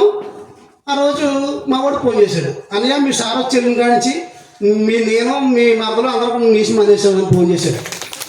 అంటే నేను ఇంటికాడికి వెళ్ళినప్పుడు అద్భుతం జరుగుతుంటే మా మిషన్ మాటలు కదండి, మాసం వ్యాపారం తినేవాడిని మానిపించవచ్చు, వ్యాపారం చేసేవాడిని మానడం అంటే గొప్ప విషయం కదా అది. తనేమో నేను వ్యాపారం అంటాం, మా తమ్ముడు మానేసాను నేను అన్నయ్య మీ గురుగారు వచ్చి వెళ్ళిన కానించి అని చెప్పడం నాకు ఆ రోజు చాలా హ్యాపీ అనిపించింది. అయితే వాళ్ళు నెక్స్ట్ ఏం చేయాలి అని ఇంటి మీద పిరమిడ్ కట్టాం. సంవత్సరం అయిపోయింది, ఇంటి మీదకి రమ్మని ఇంటి మీదకి ఎవరో రావట్లేదు ధ్యానం చేసుకోవడం. వాళ్ళ ఇంటి మీద ఉంది, ఎక్కడ 3వ స్టేజ్లో ఉంది, మనం ఏం వెళ్తాం అన్నట్టు. అయితే మనం ఇంటి మీదకి రానప్పుడు, మన ఇంటికి రానప్పుడు మనమే ప్రజల్లోకి ఆధ్యాత్మికం తీసుకెళ్ళాలని, అది ఇంటి వద్ద పరిపాలన ఏదో ఉంటుంది కదా జగన్ గారిదే.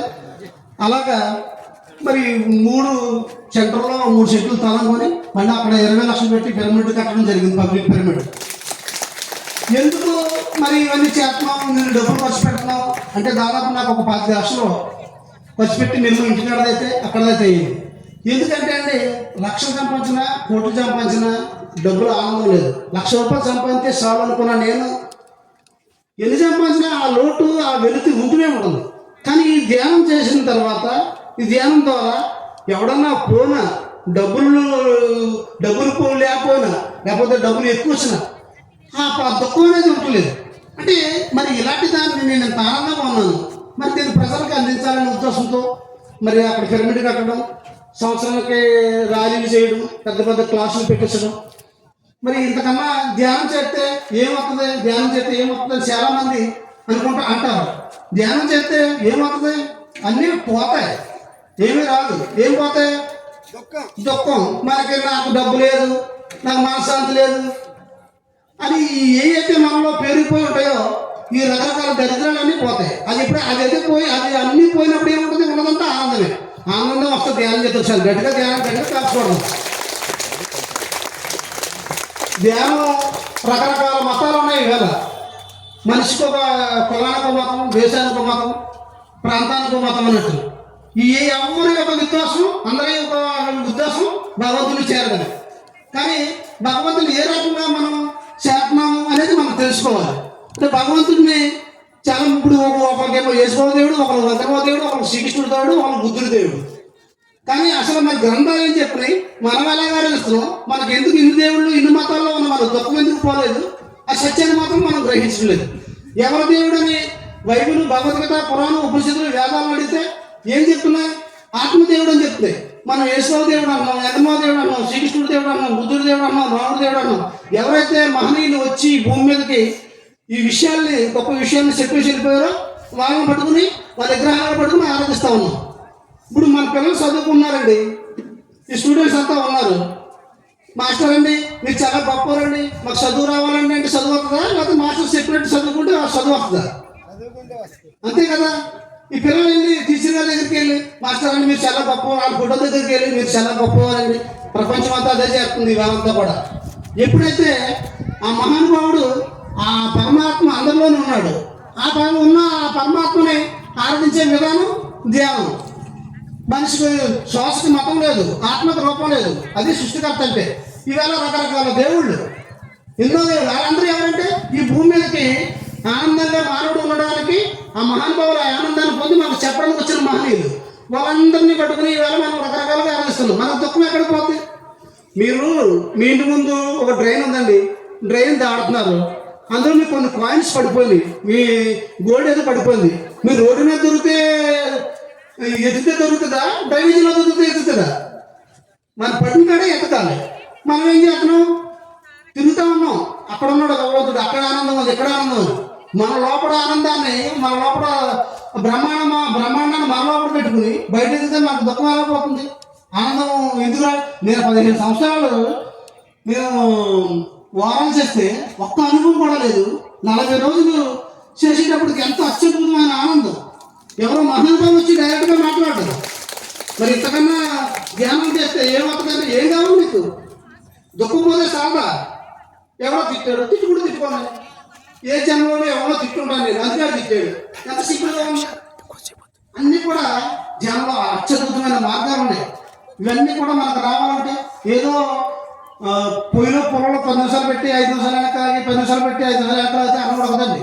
ధ్యానంలో అనుభవాలు రావాలన్నా, ధ్యానంలో మన ఆనందం తెలియాలంటే పెట్టాలి. మంట మీద మంట అరగంట పెడితే అన్నం ఉడుకుద్ది.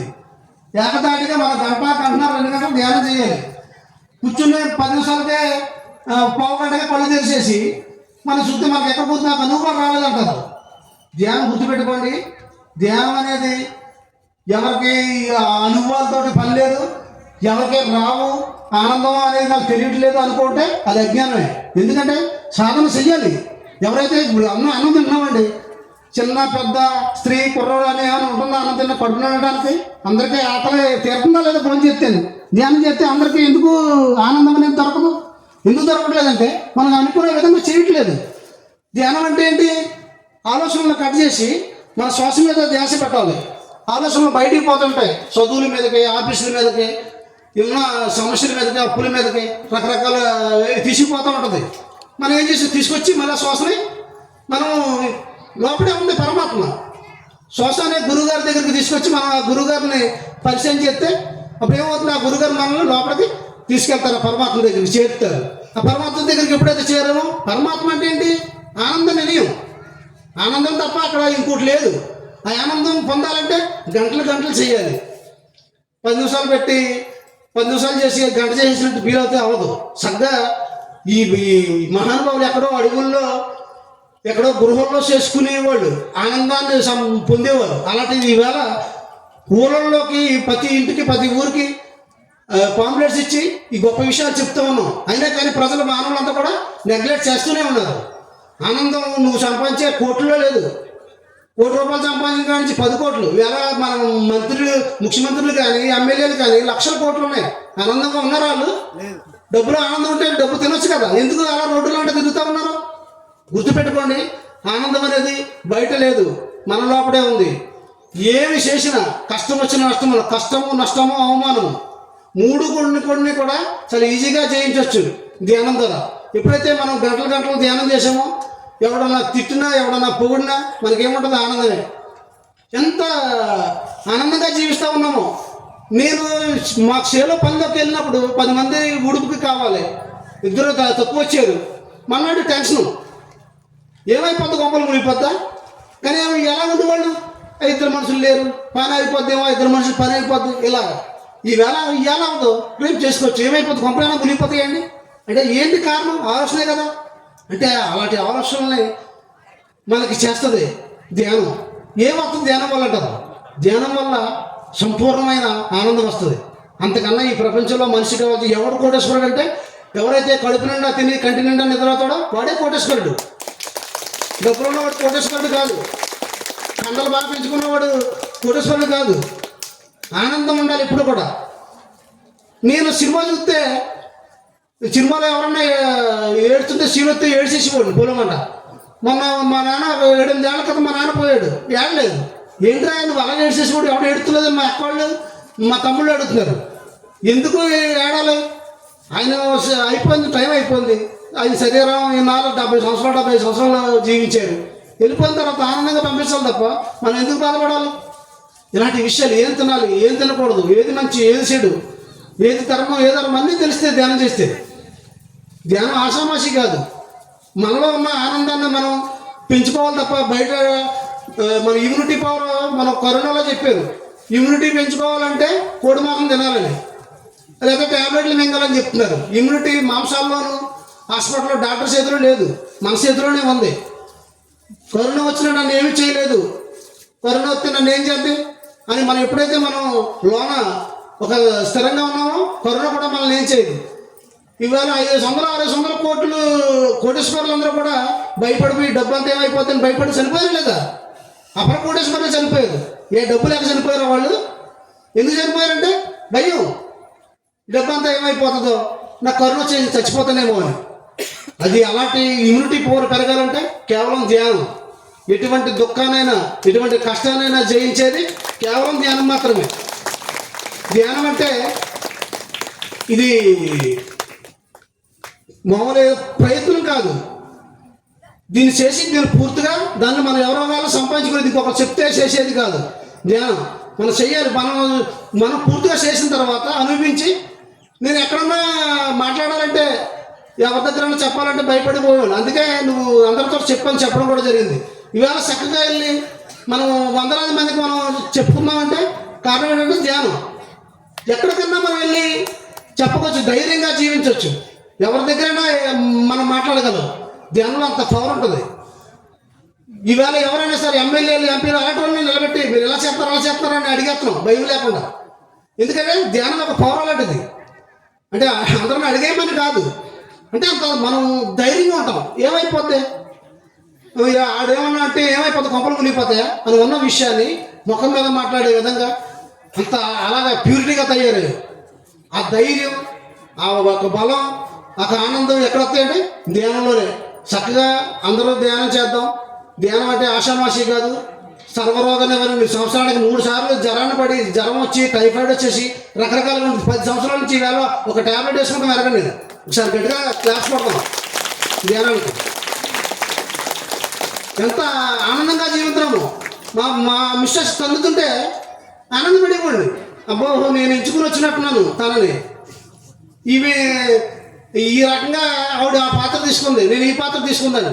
లేకపోతే బరాయిస్తామండి, లాగడు కొడితే వెళ్ళిపోద్ది ఎక్కడికో. ఎందుకు అలాగా, ఎందుకు అంత సహనం వచ్చింది ధ్యానం ద్వారా? మరి సోక్రటీస్ ఆ మహానుభావుడు అడిగేవారట, ఏమండి మీరు చూస్తే మహానుభావుడు మీరు ఎక్కడెక్కడి నుంచో మీ అందరికి చెప్పడానికి మీ ఇండానికి వస్తున్నారు మీ గురించి, ఈవిడేంటంటే బాబు ఎంత గంపగయ్యాలి, ఏంటి ఎంతమంది ఉన్నా అయ్యో పాపం ఈయన పొద్దున్నుంచి మాట్లాడుతున్నారని అని ముందు టీ పెట్టిదట పొయ్యి మీద, టీ చొక్కిద్దామని. దగ్గరికి వెళ్ళినప్పటికి వీడికి టీ ఎందుకు సన్నాసులందరినీ పోగేసి వీళ్ళందరికీ ఏమన్నా సొల్లుకోవాలి చెప్తాడు, నా టీ తెచ్చి నెత్తి నుంచి పోసిదట. ముందు టీ పెట్టే విధానం ఏంటి, పొద్దున్నుంచి చెప్తున్నాడు అది.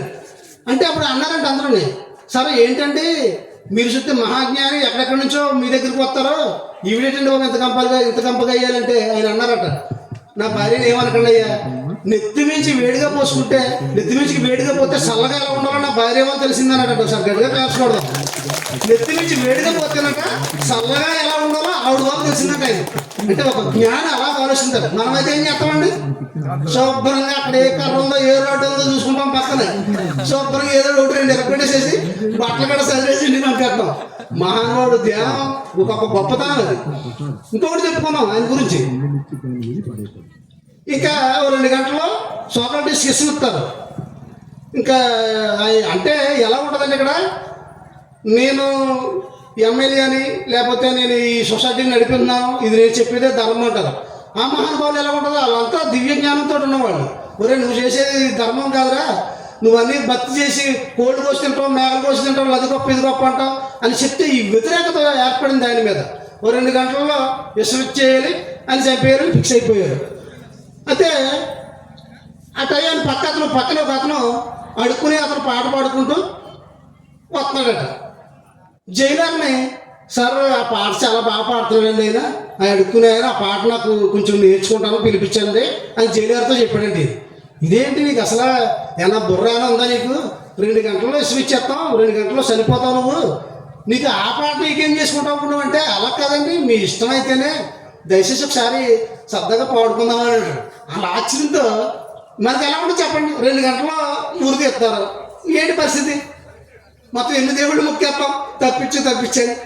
అయితే పిలిపించి సరే ఏం చేస్తాడో చూద్దామని పిలిపిస్తే ఆ వచ్చినోడు ఆ పాట పాడివాడు కూడా అదే మాట, నీకు అసలు ఏమైనా ఉందా పని చేస్తుందా లేదా నీకు, ఇప్పుడేం చేసుకుంటావు ఈ పాట పాడుకుని ఈ పాడుకుని ఏం చేసుకుంటావు 2 గంటలో పోయేవాడు అంటే, అలా కాదు నువ్వు నేర్పించినా కానీ ఒక అరగంటలోనే ఆ పాట నేర్చుకుని పాడుకుని ఆనందంగా ఆయనలో ఆయన తన్నత్తమై నాకు ఇంకా టైం ఉందన్నాడు. ఒకసారి గట్టిగా క్లాస్ పడతాం. యోగులు అలా ఉంటారు. ఈవేళ పరుపులు వచ్చినాయి మనకు, సెంచరీ పరుపులు, ఏసీలు ఉన్నాయి, కార్లు ఉన్నాయి. 60-70 సంవత్సరాలకే శరీరం వదిలేయాలి, ఎప్పుడు తీసిపోతావు తండ్రి అని అడుగుతూ ఉన్నాం. 200-300 సంవత్సరాలు హిమాలయాల్లో యోగులు ఉన్నారు. ఎండకెండి వానకు తడిసి వాళ్ళకి ఏసీలు లేవు, కార్లు లేవు. ఎక్కడి నుంచి వచ్చిందంటే ఇమ్యూనిటీ పవర్. ఏ డాక్టర్ గారు వైద్యం చేస్తున్నారు వాళ్ళకి అంటే ఏం చేస్తున్నారా ఆ హిమాలయాల్లో, ధ్యానం కదా. మరి ఇంకేం కావాలి ఒక మనిషికి అంతకన్నా? 200 సంవత్సరాలు ఉంటారు, 100 సంవత్సరాల కూడా ఉండడు, కర్ర బద్దల్లాగా ఉంటారు. ఈవేళ 60-70 సంవత్సరాలకి సకల భోగాలు ఉన్నాయి మనకి, ఎప్పుడు తీసిపోతావు తండ్రి, మోకాలు నొప్పులు ఎక్కువైపోయింది, షుగర్ ఎక్కువైపోయింది, రోజు బాధపడతానే ఉన్నాం. ధ్యానం అంటే ధ్యానం గురించి చాలామందికి ధ్యానం గురించి తెలియక ఏదో ధ్యానం 60-70 సంవత్సరాలు వచ్చిన తర్వాత చేసుకోవాలి, హిమాలయ యోగులు చేసుకోవాలి. నిద్ర అందరికీ అవసరమే, ఆహారం అందరికీ అవసరమే, యోగులకే కాదు, ఆనందం అందరికీ అవసరమే. దుఃఖం లేకుండా జీవించాలంటే ముందు మెడిటేషన్ చేయాలి. మెడిటేషన్ వల్ల మా దుఃఖం పోగొట్టుకుంటాడు మానవుడు. దుఃఖం ఎప్పుడైతే పోయిందో ఉన్నదంతా ఆనందమే. ఆ ఆనందం కోసం ఈ భూమి మీదకి వచ్చి ఈ అల్పానందం కోసం కారు లేదా ఏసీ ఇలా చిన్న అన్ని విషయాలన్నీ భగవంతుని అడుక్కుంటూ, తండ్రి నాకు పెళ్ళి అవ్వలేదు, కారు కావాలి, ఉద్యోగాలు కావాలి, ఈ క్షణక్షణంలో వ్యాలంటీ రేపు వాటి కోసం మనం రోజు అడుగుతూ ఉన్నాం భగవంతుడిని. స్టాండర్డ్ అయింది అడుక్కోకుండా. ఇవన్నీ టెంపరీ ఉంటాయండి. ఇవి ఏసీ కొనుక్కున్నాం, కరెంటు పోతే పరిస్థితి ఏంటి, ఏసీలోంచి బయటకు వచ్చాం పరిస్థితి ఏంటి. ఇవన్నీ కూడా చాలా సులకానందం. చక్కగా ఈ 60-70 సంవత్సరాలకి ఈ భూమి మీదకి మనం ఒక స్కూల్కి వచ్చాం నేర్చుకోవడం కోసం. నేర్చుకుని పూర్తిగా 100% అన్నీ తెలుసుకుని వెళ్ళాలి. కోడిని తిన్నా తప్పులేదు, అవన్నీ మన కోసం వచ్చినాయి. నోటికి ఏదో వస్తే అది మాట్లాడేసి ఇతరులతో ఎలా జీవించాలో, ఎవడ దోషేసినా పర్వాలేదు, ఇదే జన్మ, ఎవరిని ఏం చేసేసినా పర్వాలేదు, ఏదో ఎలాగైనా సరే డబ్బు సంపాదించాలి, జీవించాలి. వెళ్ళకపోతే ఏదో రోజు ఇక్కడి నుంచి వెళ్ళక తప్పదు. వెళ్ళినప్పుడు అక్కడ తల ఎత్తుకునేలా జీవించాలంటే చక్కగా ఇక్కడ అందంగా సకల జీవుల్లోనూ భగవంతుడు ఉన్నాడు. నాలో భగవంతుడు, నీలో ఉన్నాడు. కోళ్ళు మేకలు సకల జీవుల్లో భగవంతుడు ఉన్నాడు ఎప్పుడైతే తెలుసుకుంటామో అప్పుడే ఆనందంగా ఉంటాం. లోకా సమస్త సుఖన భవంతు అంటే అది. అంతేకాని నా దేవుడు నా మతం బాగోవాలి, నా కార్యం బాగా, నా పిల్లలు బాగా చదువులు రావాలి అనుకుంటే కాదు. చక్కగా ఈ భూమి మీద ఉన్నప్పుడే తెలుసుకోవాలి విషయాలు. కొన్ని ఎగ్జామ్ రాయడానికి వచ్చాము. ఈ ఎగ్జామ్ని ఇక్కడ 100% రాస్తే ఇప్పుడు మనం ఉన్నతమైన చదువులకి వెళ్తాం. 10th అయిపోయింది అనుకోండి, ఎలాగైతే ఇంటర్కి వెళ్తున్నామో అలాగా. ఏంటి ఎగ్జామ్స్? ఒకటి ఫస్ట్ది జీవహింస. కోడి మేక ఇవన్నీ కూడా సృష్టికర్త సృష్టించాడు. అట్లా ఆశ ఉన్నంతకాలం అవి జీవించడానికి ఈ భూమి మీదకి వచ్చినాయి అని తెలుసుకోవాలి. అవి మన కోసమే పుట్టినాయి, మనం తినాలి, తినకపోతే పెరిగిపోతాయి, అవి కాదు. రెండోది వీష అసూయ ఇవన్నీ వదిలేయాలి. కులాన్ని వదిలేయాలి, మతాన్ని వదిలేయాలి. మా కోపలు ఉంటారే ఇంకా అసలు వాళ్ళంత తోపులే ఉండరు. మా కొమ్మలు ఉంటారే ఏదో వీళ్ళ పైనుంచి తెచ్చేసుకున్నట్టు. అట్లా ఊరు దాడితే 10 రూపాయలు ఎవడో అడగడు. ఊళ్ళో పడగా పలుకుతూ ఉంటాం కులాల కోసం, మతాల కోసం. మా దేవుడిని మించింది లేడు, మా దేవుడు లేడు, మా దేశం మించింది మా దేశం లేదు. చాలామంది అంటే ఆశ్చర్యం వేసిపోతూ ఉంటుంది. ఈ పీఠాధిపతులు కానీ భారతదేశం మించిన దేశం లేదంటాడు. భారతదేశం గొప్పదే. భారతదేశం సృష్టికర్త చేసి ఇతర దేశాలు మన భవనం చేశారు. అవి సృష్టికర్త కదా. అలా తప్పుగా మాట్లాడితే సృష్టికర్తను అవమానించినట్టు కదా. ఎక్కడ అంతా సృష్టికర్త సృష్టించాడు ఇదంతా. నీ దృష్టి లోపమే తప్ప సృష్టిలో ఏ లోపం లేదు. మనం ఇలా పెరుగుతూ ఉన్నాం. మా కులం మించిన కులం లేదు, మా మతం మించిన మా దేవుడు మించిన దేవుడు లేడు, మా దేవుడే గొప్పవాడు. ఇది ఎంతవరకు కరెక్ట్ అండి? సత్యం తెలియక. అందుకే మరమ మెరిందలేక మతాన్ని కల్పించి 100 జనులు దుఃఖపడుతుండ్రు, గాజు టింటికి ఒక కలవరి పడినట్లు అన్నాడు. నా దేవుడు యేసుప్రభు, మా చర్చిలోకి రండి. మా దేవుడు కృష్ణుడు, మా భగవద్గీత చదవండి. మా దేవుడు అల్లా, మా దేవుడు బుద్ధుడు, మా దేవుడు మహమ్మద్ ప్రవక్త, మా దేవుడు మహావీరుడు. రకరకాలుగా మాట్లాడుతూ ఉన్నాం. కానీ సత్యం తెలియదు. 10 అద్దాల్లో ఒక కుక్క ఉందనుకోండి, ఒకే కుక్క 10 అద్దాల్లో కనిపిస్తుంది. ఏమవుతుంది? ఈ కుక్కలన్నీ నా మీద పడిపోతున్నాయి అని ఒక్కో అద్దం మీదకి తిరిగి మరుగుతూ లాస్ట్కి చనిపోయిందట. అదే మన పరిస్థితి. మా దేవుడు గొప్ప, మా దేవుడు గొప్ప. సత్యం తెలుసుకోవాలి. ఎన్ని సంవత్సరాలు చేస్తుంటాం అలాగే పోటీపడి.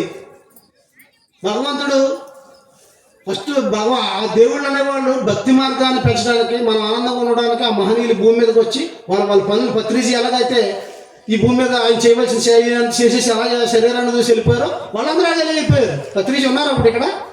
ఆయన ఆరాధించాలి మనం, ఏదైనా కూడా పెట్టుకుని ఎంత చక్కగా చెప్పేసి వెళ్ళిపోయారు భూమి మీద. ఒరే బాబు, నా పాదాలు కాదు, నా పదాలు పట్టుకోండి. మేము కొన్ని మంచి ఆ మహానుభావులు అందరూ చెప్పారు, నేను అదే చెప్తున్నాను. ఆ విషయాలు పట్టుకోండి, అందులోనే ఉంది, మీలోనే ఉన్నంత మీరు చేసుకుంటేనే వస్తుంది, మేము ఇచ్చేది కాదు. అలాగే అందరు మహనీయులు కూడా ఈ భూమి మీద వచ్చిన సృష్టికర్తలందరూ కూడా చెప్పారు. కానీ నువ్వు గొప్పవాడివి, నువ్వు అన్నంతో ఉడికినప్పుడు కొండలో చేయటి తిప్పావు కాబట్టి నువ్వు దేవుడివి, నువ్వు గోవర్ధనగిరినేమో సిటీ మీద ఎత్తేసావు, నువ్వు దేవుడు, నువ్వు నీటి మీద నడిచావు. ఇలాగ సాకులు చెప్పేసుకుంటూ ఏదో కొంతకాలం బతికేస్తూ వెళ్ళిపోతాం. శరీరం వెళ్ళిన తర్వాత వెళ్ళాలంటే పైకి వెళ్ళిన తర్వాత అక్కడ అడుగుతారు, ఎరా నీకు చెప్పామా మేము, నేను దేవుడిని, నేనే చేసాను ఇది అంతా అని చెప్పాను నీకు పిచ్చనా కొడక. సకల సృష్టిని సృష్టించింది ఆ సృష్టికర్త అయితే ఎవడో నువ్వు వన్ సైడ్ చెప్పేసి ఇదంతా భూమి మీద అక్కడ దరిద్రం ప్రసారం అంతా చేసిపోయావు అని తిట్టకుండా తిడతారు. తలని తిట్టుకోవాలి. భగవంతుడు ఆత్మ, ఆ ఆత్మ నా లోపల ఉంది, నీ లోపల ఉంది, సకల జీవుల్లో ఉంది. ఇది సత్యం. కానీ నా దేవుడు గొప్ప, నా దేవుడు గొప్ప, మా గుళ్ళోకి రండి, మా గ్రంథాలు చదవండి, ఏడి దరిద్రాలేంటి, ఎన్ని సంవత్సరాల తరబడి ఇదే 40 సంవత్సరాలు 50 సంవత్సరాలు అదే మెయింటైన్ చేస్తా ఉన్నాం. ఆనందం రావట్లే. ఒకవేళ ఏదో చేసాం రాలేదు అవ్వకపోతే మళ్ళీ మతం మారిపోతాం. ఇప్పుడు ఇక్కడ ఉక్కపోతుంది, ఈ ఊరు దగ్గర పక్క ఊళ్ళో ఉండదు, అటు ఉక్కపోతా. ఇక్కడ వేసి గాలి అక్కడేదా, ఎక్కడికి వెళ్ళినా అదే ఉంటుంది. సత్యం అంతటా ఒకటే. సత్యం కోసం రకరకాల రకరకాల గుళ్ళు పోతే సత్యం దొరకదు. భగవంతుడు భగవద్గీతలో చెప్పడం జరిగింది. కృష్ణ భగవానుడు ఆత్మ పాత శరీరాన్ని విడిచి కొత్త శరీరాన్ని ధరిస్తుంది అన్నాడు. అంటే ఏమవుతుంది ఇక్కడ? ఆత్మ ఇందులోనే ఉంది. అలాగే బైబిల్లో కూడా చక్కని విషయాలు ఉంటాయి. దేవుడు ఆత్మ కనుక ఆయనను ఆరాధించేవారు ఆత్మతోనూ సత్యంతోనూ ఆరాధించండి. భగవద్గీత ఖురాన్ అదే చెప్తుంది. అల్లా అంటే ఆత్మ. ఆత్మ సకల జీవుల్లో ఉందని ఖురాన్ చెప్తుంది. ఏ కాలానికి ఏ మహానుభావుడు చెప్పినా ఆత్మే దేవుడు. ఆత్మ అంటే ఏంటి? ఎలా మనం ఆత్మను గుర్తించేది? ఆత్మ అంటే ఒక వెలుగు. యేసుప్రభుని అడుగుతారు, నా తండ్రి అంటే ఎవరు నీ తండ్రి? నా తండ్రి ఒక వెలుగు. ఎక్కడున్నాడు? Kingdom of God with in, దేవుని రాజ్యం నీ లోపల ఉన్నది అని చెప్పారు యేసుప్రభు. ప్రభు అని నా ఎంట పడేవాడు పరలోక రాజ్యంలో చేరడు, కానీ నా తండ్రి చిత్త ప్రకారం నడుచుకున్నవాడే పరలోక రాజ్యం అతడని చెప్పాడు. మహనీయులందరూ వచ్చి మేము దేవుడు కాదు, ఆ పరమాత్మ దేవుడు, ఆ పరమాత్మ మీలో ఉన్నాడు, మిమ్మల్ని మీరు ఉద్ధరించుకోండి అని మహనీయులు చెప్తే మనమేమో వాళ్ళు వచ్చి వాళ్ళ ఫోటోలు పెట్టుకుని వాళ్ళని అడుగుతున్నామా? డైరెక్ట్ వాళ్ళ పటాలను అడుగుతా ఉన్నాం. మరి మన పిల్లలు ఉన్నారు, మన పిల్లలు వెళ్ళి టీచర్ గారి పటం దగ్గరికి వెళ్ళి చదువు బాగా రావాలండి, ఫస్ట్ క్లాస్ బాగా రావాలంటే వస్తుందా? చదువుకుంటే వాళ్ళు చెప్పింది నువ్వు బైపీసీ చేస్తే ఏమవుతావు, సిఈసి చేస్తే ఏమవుతావు, హెచ్ఈసి చేస్తే ఏమవుతావు, ఐఏఎస్ చేస్తే ఏమవుతావు, ఆ గ్రూపులు చెప్తారు. ఏ గ్రూప్తో వెళ్తే ఏ మార్గానికి వెళ్తావు, అది అక్కడ విషయం. మతం అంటే అది. మతం అంటే సత్యం కాదు, ఒపీనియన్. వాడు అభిమతం రా అంటారు. మతాన్ని పట్టుకుంటే ఒపీనియన్ ఉన్నావు, సత్యం తెలియదు నీకు. సత్యం తెలియాలంటే ఏం చేయాలి? గాజు చింటి కుక్క కలవరి పడినట్లు అన్నాడు. ఆ కుక్క సత్యం తెలియక అవన్నీ కుక్కలు అనుకుని అదే కుక్క మరుగుతున్నట్టు మనం రకరకాలుగా తిరుగుతా ఉన్నాం. మరి సత్యం ఏంటంటే తనలో సర్వం ఉండగా తన లోపల ఎదగలేక తన ఎదుకుడు ఈ తనువులు మోసేటద్దులాగా. బ్రహ్మమనంగా వేరే పరదేశమును లేదు, బ్రహ్మమనంగా తాను బట్టబయలు, తనకు తాను తెలియక తానే పో బ్రహ్మము. ఏ కాలానికి ఏ మహానుభావుడు చెప్పినా మేము కాదు, మీలోనే ఉంది అంత. వేమన, వీరభద్ర స్వామి, షిరిడి సాయి, ఆదిశంకరాచార్య, మహనీయులంతా కూడా మీలోనే సత్యం ఉంది, మీలోనే ఆత్మ ఉంది, మీలోనే ఉంది అంతా. మీరు పట్టుకోనండి, మనం బయట తిరుగుతూ ఉన్నాం. మరి ఆ మహానుభావుడు ద్వారా మనం అందరం మనలో మనం ప్రవేశించాం కాబట్టి అలాంటి అత్యద్భుతమైన అనుభవాలు, అలాంటి ఆనందాన్ని పొందుతున్నాం. ఒకసారి గట్టిగా పత్రిక క్లాప్స్ కొడదాం.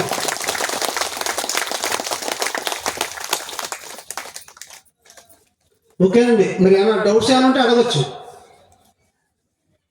మాసం ఎందుకు తినకూడదని కానీ, లేకపోతే మరి గుళ్ళు ఎందుకు వచ్చి ఏ ఉంటాయి కదా, అలానే ఎవరన్నా డౌట్స్ ఉన్నవారు ఎవరైనా ఉంటే అడగొచ్చండి.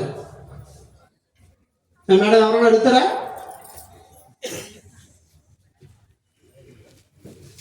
కంటిన్యూ చేద్దామండి. కంటిన్యూ చేద్దామా?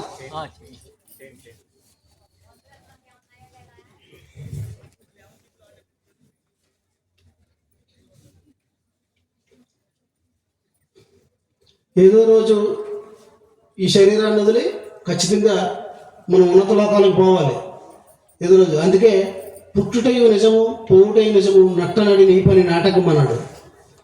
ఈ భూమి ఏమీ శాశ్వతమేం కాదు, చాలా అద్దె ఇల్లాంటిది. వచ్చాం సగ్గా, దీన్ని ఉన్నతంగా మనం ఉపయోగించుకుని ఈ భూలోకాన్ని వెళ్ళిపోతే అప్పుడు మళ్ళీ మనకి రకరకాల డ్యూటీలు ఉంటాయి. ఆ డ్యూటీలో మనం అందరం చేరాలంటే ఇక్కడ ఎగ్జామ్స్ అన్నీ కూడా పాస్ అయిపోవాలి. ఏ సబ్జెక్టు తెలిసినా మళ్ళీ ఏం చేయాలండి? మళ్ళీ రాయకలద్దా? సబ్జెక్టు ఫెయిల్ అయిపోయాం, 10th లో 7 సబ్జెక్టులు ఉంటాయి, ఓ సబ్జెక్ట్ ఫెయిల్ అయిపోయాం. మనం తెలుగు వాళ్ళమే కదండి, తెలుగు తెస్తే మనం ప్యాచ్ చేస్తారా? మరి రాసేయాలి కదా. అంటే వీష పోవాలి, అసూయ పోవాలి. వాళ్ళు డబ్బులు సంపాదించుకున్నారు, ఏం డబ్బులు సంపాదించుకున్నారు, వాళ్ళ దేవుడు గొప్ప, ఏం దేవుడు గొప్ప, ఈ కులాలు మతాలు అన్నీ వదిలితే చక్కగా మనకు మళ్ళీ ప్రమోషన్ వస్తుంది.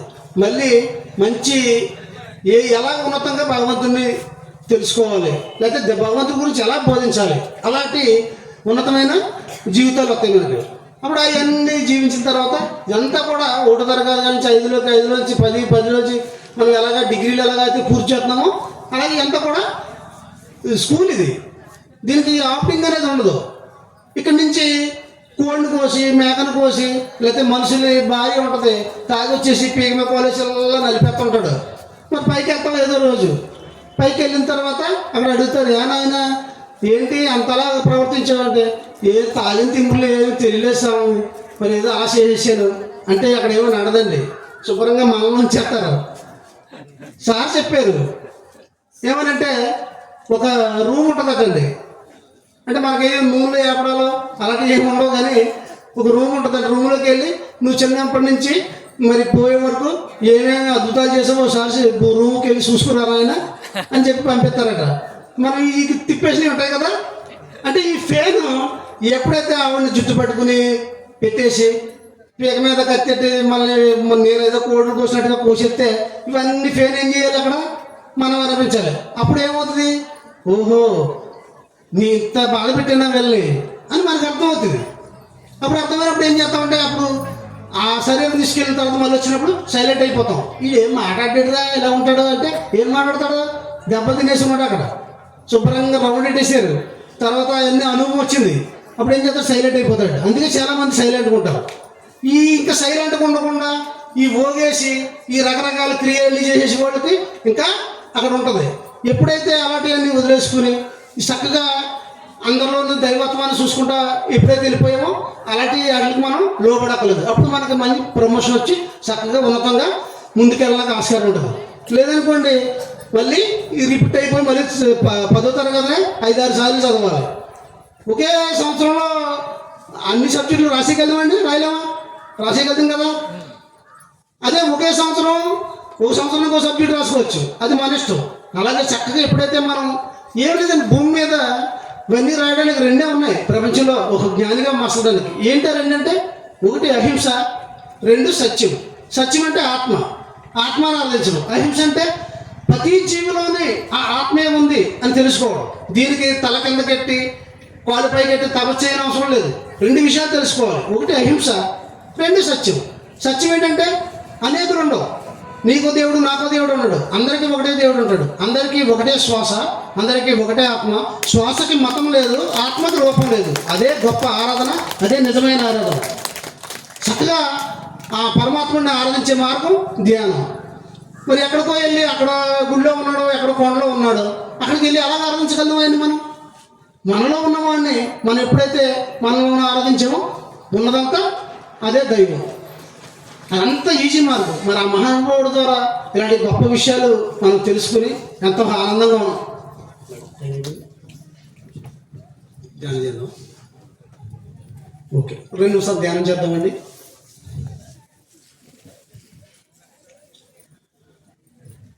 కళ్ళు మూసుకుందాం, చేతులు పెట్టుకుందాం, కళ్ళజోళ్ళు తీసేయాలి. శ్వాస ఎలాగెళ్తుంది ఎలాగొస్తుంది.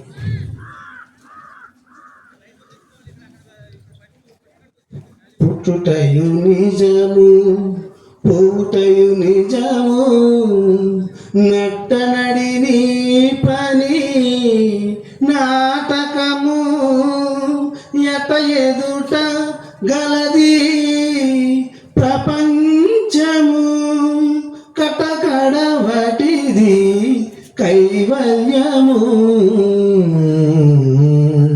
పుట్టుటయు నిజము పోవుటయు నిజము, తెగదు పాపము తీరదు పుణ్యము, నగి నగి కాలము నాటకము, ఎగువల శ్రీ వెంకటేశ్వరుడే నిజము, గగనము మేరటిది కైవల్యము. పుట్టుటయు నిజము పోవుటయు నిజము, నట్టనడి నీ పని నాటకము, కుడిసేదన్నము కోకసూటెడిది నడమంత్రపు సిరి నాటకము, మడిగట్టుకునిన ఉభయ కర్మములు గడి దాటినప్పుడే కైవల్యము. పుట్టుటయు నిజము పోవుటయు నిజము.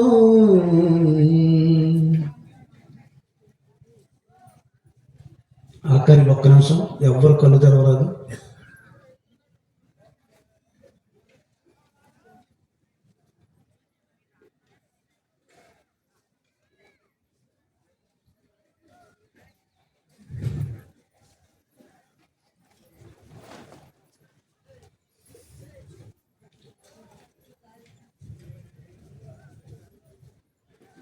గాలిలోన పుట్టి గాలిలోన పెరిగి గాలిలోన మరపం మెరుంగలేరు, ముక్కిలోని గాలి ముక్తికి మరి దారయ్య.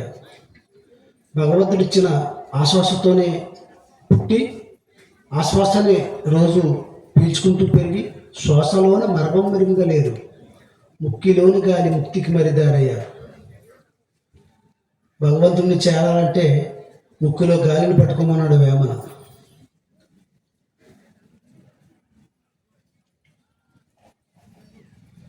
తీర్థయాత్రలందు దేవుడు అక్కడే కదా, మంచి తీర్థం ఇదిగో మన పంచనుండగా అన్నాడు వీరభద్ర స్వామి. తనలో సర్వముండగా తన లోపట ఎదగలేక ధర ఎదుకుడి తనుగుల మోసేటి ఎద్దుల. బ్రహ్మమనంగా వేరే పరదేశమును లేదు, బ్రహ్మమనంగా తాను బట్టబయలు, తనకు తాను తెలియక తానేపో బ్రహ్మము.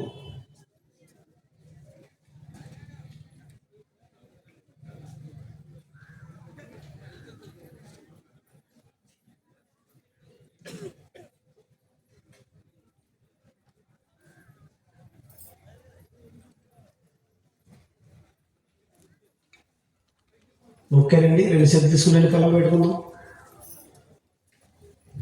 5 4 3 2 1 0. మెల్లగా 2 చేతులు తెరుస్తూ ఒకసారి అద్భుతమైన ధ్యానం గట్టిగా క్లాప్స్ కొడదాం. అలాగే మన వెంకటస్వామి గారికి గట్టిగా క్లాపుకుందాం. మరి ఎంతో కృషి చేసి మహానుభావులు సంవత్సరం నెల నెల ర్యాలీలు. Thank you sir. కూర్చోండి. మరి చూసారండి, ఈ సారు కసాయి సుబ్బారావు గారు అంటే ఏ కనికరం తెలియదు, కఠినత్వమైన వాళ్ళు కషాయవాడు, ఏ గురువు చెప్పలా, ఏ చదువుకున్న పుస్తకాలు లేవు. మరి అలాంటి సుబ్బారావు గారు 3 ఊళ్ళకి ఇక అదే వృత్తి, అదే ఇక కటిక వృత్తి. అలాంటి మాంసం కొట్టే వృత్తి నుంచి ధ్యానం చేసి శాకాహార అయ్యి కొన్ని నెలల పాటు ఆ కర్మను అనుభవించి కిరాణా కొట్టు పెట్టుకుని కుటుంబం మొత్తం శాకాహారులు అయ్యారు. ఇంటి మీద పిరమిడ్ కట్టారు, ఊళ్ళో పెద్ద పిరమిడ్ కట్టారు. మళ్ళీ కిరాణా కొట్టు పెట్టుకుని పాడి గేదెలు పెంచుతూ దాని మీద జీవనోపాధి. హింస నుంచి అహింస వైపు వచ్చారు, అధర్మం కూడి నుంచి ధర్మం వైపు వచ్చారు. ధ్యానం ద్వారా శాకాహారం ద్వారా పిఎంసి చూడండి సార్ ఇంటర్వ్యూ, దాంట్లో ఇంకా బాగా ఉంటుంది వీడియోలో. మరి ఆ కసాయి సుబ్బారావు గారికి మరి ఒక వాల్మీకి బోయివాడు వాల్మీకి అయినట్టు మరి ఈరోజు సుబ్బారావు గారు ఒక వాల్మీకి అయ్యారు. ఒకసారి ఆ వాల్మీకి గారు గట్టిగా చెప్పండి, ధన్యవాదాలు. ఎక్కడ అనుకున్నారు? మండపేట, రావులపాలెం నుంచి లోపలికి వెళ్ళాలి, ఇంకా మండపేట తాపేశ్వరం దగ్గరే. అక్కడి నుంచి వడ్లమూడు నుంచి వచ్చారు.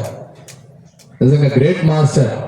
అందరూ దయచేసి ఈయన చూసి స్ఫూర్తిగా ఆ హింస నుంచి, ఎవరైనా హింసాహారం తిన్నా కఠినత్వం నుంచి అహింస రావాలి, అధర్మం నుంచి ధర్మం వైపు రావాలి. మరి ఇలా మారిపోవాలి అందరూ. నరుడు నారాయణ కావాలి. ధ్యానం అంటే ఇది మార్పు. అంటే తినే ఆహారము హింస కూడి తినకూడదు, అధర్మం కూడి తినకూడదు. అది ఈ భూమి మీద నరుడే నారాయణగా నడయాడాలి మనందరం. నరుడే నారాయణుడు. ఎంతోమంది నారాయణులో తయారయ్యారు మన ముందు. అందరూ ఈ నారాయణులుగా తయారు కావాలని బ్రహ్మర్షి పత్రిజీ యొక్క సంకల్పం. ఎవరు హింసగా ఉండకూడదు భూమి మీద. మరి ఎన్నో ర్యాలీలు చేస్తూ, ధ్యాన ప్రచారం చేస్తూ, క్లాసులు చెబుతూ జీవన వృత్తిని కూడా మార్చేస్తున్నారు. వీడియో చూడండి, వీడియో చూస్తే ఇంక ఎన్నో విషయాలు ఉంటాయి. తక్కువ టైంలో అన్ని చెప్పలేరు కదండి. మరి ఒకసారి చిన్న సత్కారం.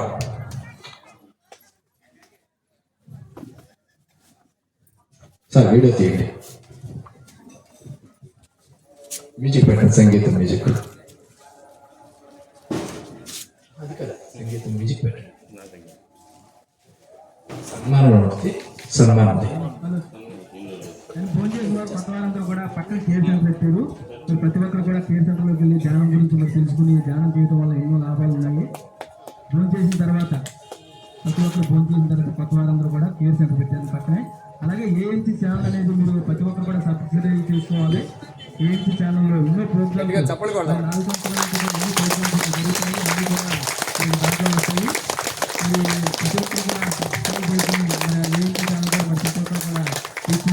కోరుతున్నాం. ఒక్క గంట సేపు ఇక్కడ ఆత్మజ్ఞానాన్ని అందించడానికి ఎంత దూరం నుంచి వచ్చారో అండి. ఎన్ని గంటల ప్రయాణమో ఇక్కడికి రావటానికి. అందుకే మనం అర్థం చేసుకోవాలి ఎంత గొప్పదో ఆత్మజ్ఞానం. ధ్యానం చేస్తూ ఆత్మజ్ఞానాన్ని బోధించడం అంటే అది మామూలు విషయం కాదు. ధ్యానం చెయ్యాలంటేనే ఒక ఆత్మకి 400 జన్మలు గడిస్తేనే కళ్ళు మూసుకుని కూర్చోవాలని బుద్ధి పుడుతుంది. మరి అలాంటిది ఎంతో గొప్ప ఆత్మ జ్ఞానాన్ని జీర్ణం చేసుకుని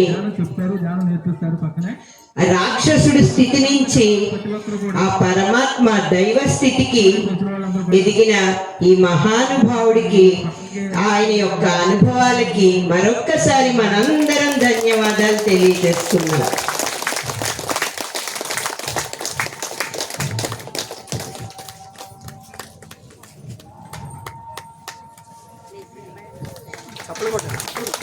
నేనే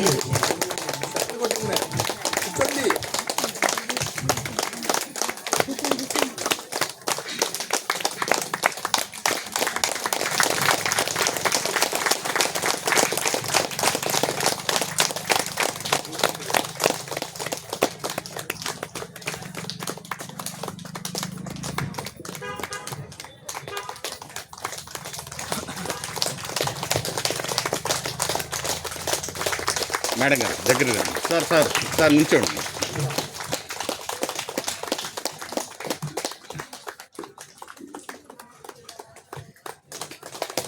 ఈ చిరు సత్కారం ఆయన యొక్క దివ్య జ్ఞానానికి, కొండంత దేవుడికి గోరంత పత్రి.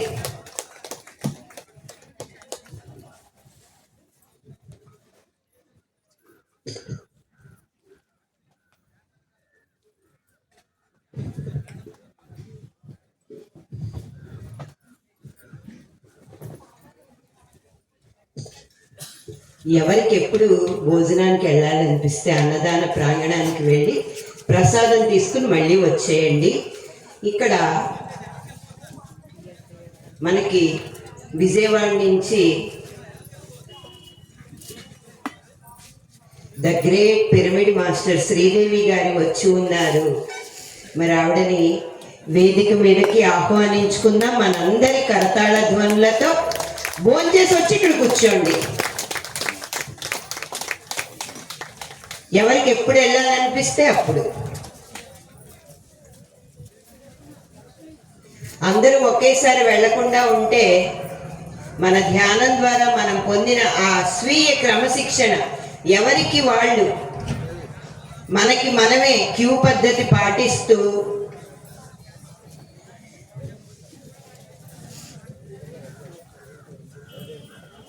పక్కనోళ్ళకి సహకరించుకుంటూ అందరూ కలిసి ఆ ప్రసాదాన్ని తీసుకుని ఇక్కడ కూర్చుందాం.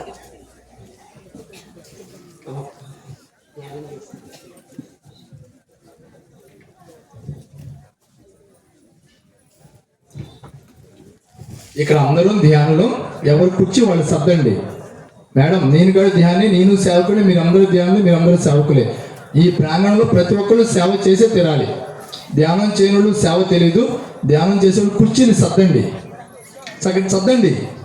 తప్పకుండా సర్దే తీరాలి. రూల్ ఇది పాటించే తీరాలి. మీ ఎదురుగా కుర్చీ సరిగ్గా లేకపోతే సర్దే తీరాలి. ఇక్కడ ఎవరు నౌకరీ లేరండి. మనందరం సేవకులు, మనందరం ధ్యానంలో. ఇది ఖచ్చితమైన రూల్ మాట, పాటించే తీరాలి. ధ్యానం చేయనోళ్ళు సర్దాల్సిన పని లేదు, శాఖాహారులు కానివాళ్ళు సర్దాల్సిన పని లేదు. మనందరం ధ్యానంలో, మనందరిది బాధ్యత.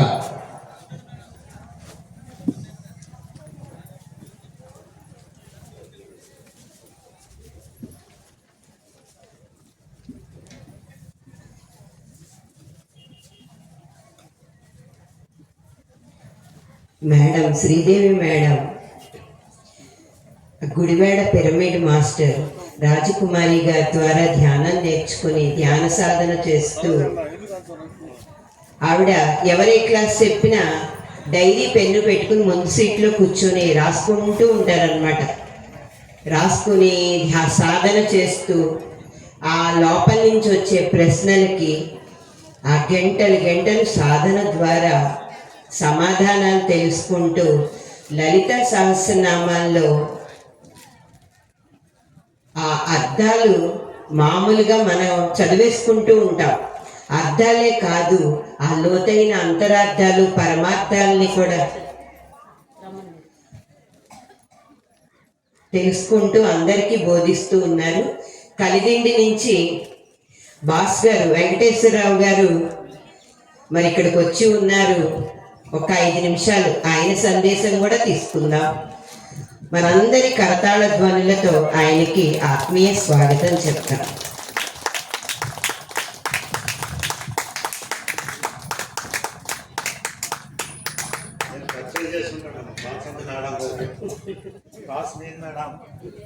పరిచయం చేసుకుని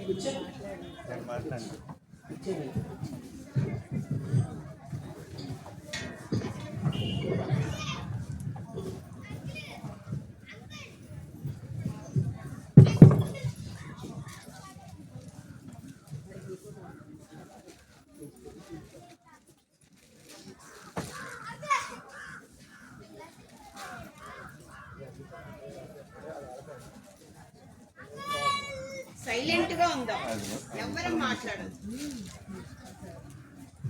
మాటలన్నీ బయటే, ప్రాంగణం బయటే.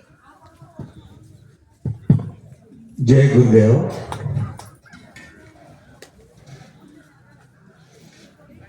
నా పేరు వెంకటేశ్వరరావు, బాస్ అని పిలుస్తారు. నాది కలిదిండి, ఏలూరు జిల్లా. మరి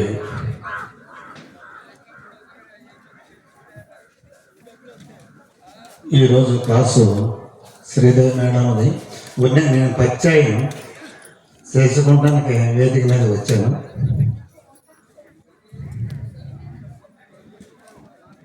ఇప్పుడు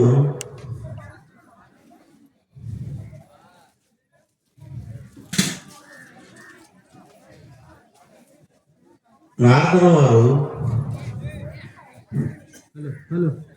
విష్ణుమూర్తి దగ్గరికి వైకుంఠానికి వెళ్ళారట. అన్నం పరబ్రహ్మ స్వరూపం. ఎవరు వెళ్ళారమ్మా? ఎవరైనా సరే మరి ఎంతకాలం అంటే ఎక్కడికి వెళ్ళారు? మరి చెప్పచ్చు. ప్లేట్లో మరి కూరలు కానీ అన్నం కానీ వేస్ట్ గా పడేస్తారు. మీకు అర్థమైతే క్లాస్ చెప్పచ్చు. ఒక్కళ్ళనే భోజనం చేస్తారు. వెళితే కొత్త వాళ్ళకి మరి విష్ణుమూర్తి ఏం చేస్తున్నారంటే వచ్చేవారందరూ కూడా మరి భోజనం చేసిన తర్వాత ఒక లిస్ట్ తయారు చేసుకుంటున్నారు. డస్ట్బిన్ ఎత్తాడు, లిస్టు తయారు చేసుకుంటున్నారు. అక్కడ వాటర్ సర్ఫ్ పెట్టారు, సర్ఫ్ క్లీన్ చేయాలని ప్రతి ఒక్క అది మరి అన్నం నారదుల వారు చూశారు. ఫస్ట్ ఇక్కడికి ధ్యానం నారదుల వారు చూసి నారదుల వారు మేడం ఉన్నారు అక్కడ. ధ్యానం అంటే ఏంటి, తాత ఏమిటి లిస్ట్ తయారవుతుంది, ఏమిటి ఏంటంటే ఏం లేదయ్యా, నా భక్తులు ఎంతమంది ఉన్నారు, కోరుకున్నాం. నేనంటే ఎంతమందికి ఇష్టమో వాళ్ళు లిస్ట్ తయారు చేస్తున్నాను అని విష్ణుమూర్తి అన్నారు. నారదుల వారు అనుకున్నారట, నా పేరే ముందుంటది, మున్నోకాలంతా నేను ప్రసారం చేస్తున్నాను విష్ణుమూర్తిని. రోజుకి 1,00,000 సార్లు నారాయణ నారాయణ అనే వ్యక్తి నేనే కదా, నా పేరే ముందుంటుందని వెళ్ళి నారదుల వారు లిస్టు చూశారట. లిస్ట్ చూస్తే లిస్టులో నారదుల వారి పేరే ఉన్నట మొట్టమొదట. ఆయన ఎంతో పొంగిపోయాడు. విష్ణుమూర్తిలో ముందంచులో నేనే ఉన్నాను, నేను గొప్పవాడనే అని నారదుల వారు అనుకున్నారు. మళ్ళీ మున్నోకంలో తిరిగి రెండోసారి మళ్ళీ విష్ణుమూర్తి దగ్గరికి వెళ్ళేటప్పటికి మరొక లిస్టు తయారు చేస్తున్నారు. ఎవరమ్మా తయారు చేసేది? ఎస్, విష్ణుమూర్తి మరొక లిస్టు తయారు చేస్తున్నారు. మరొక లిస్టు తయారు చేసి మొన్న అయిపోయింది కదా తాతయ్య ఇంకో లిస్ట్ అంటే, ఇప్పుడు అన్నారంట విష్ణుమూర్తి, నాయన నేనంటే ఎంతమందికి ఇష్టమో అన్న భక్తులందరూ లిస్టు తయారు చేశాను. ఇప్పుడు నేను చేసే లిస్టు నాకు ఇష్టమైన వాళ్ళు వారి పేర్లు లిస్టు తయారు చేస్తున్నాను అన్నారట. అర్థమైంది? ఇక్కడ మెలికి అర్థం అవ్వాలి. ఏమర్థం చెప్పమ్మా? లిస్ట్ తయారు చేస్తాడు. ఎస్, ఆ అమ్మాయికి ఆ తల్లికి ఒకసారి క్లాస్. అంటే విష్ణుమూర్తికి ఇష్టమైన వారిని లిస్ట్ తయారు చేస్తున్నారు.